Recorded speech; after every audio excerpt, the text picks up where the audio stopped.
ফুটফুটে এক ছেলে সন্তানের জন্ম দিয়েছেন বৈষম্য বিরোধী ছাত্র আন্দোলনে পুলিশের গুলিতে নিহত মাসরুরের স্ত্রী। পৃথিবীর আলো দেখলেও বাবার মুখে দেখা হয়নি এই নবজাতকের। মাসরুরই ছিলেন পরিবারের একমাত্র উপার্জনক্ষম ব্যক্তি।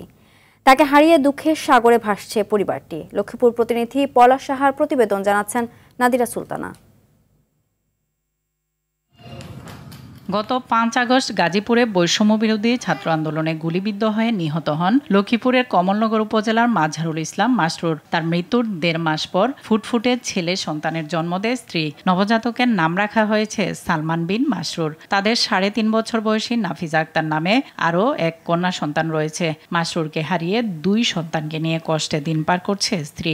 শিশু সন্তানদের নিষ্পলক চেয়ে থাকাও যেন বুঝিয়ে দেয় বাবা হারানোর শোক। আমি যদি যাই তাহলে আমি শহীদ হব, তোমাদেরকে বলবো শহীদের স্ত্রী, আমার সন্তানকে বলবো শহীদের সন্তান। আমিও বিভিন্ন হাসপাতালে টোকাইছি, পাই না। সদরতে আপনি যে এই মাসুদ আজগর মানি যে মিত্র অবস্থা আছে।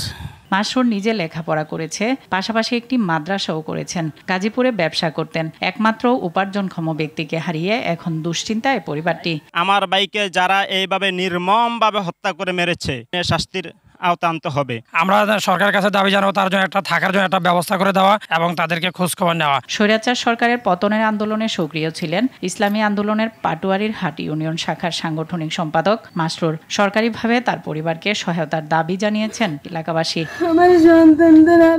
নাদিরা সুলতানা, RTV।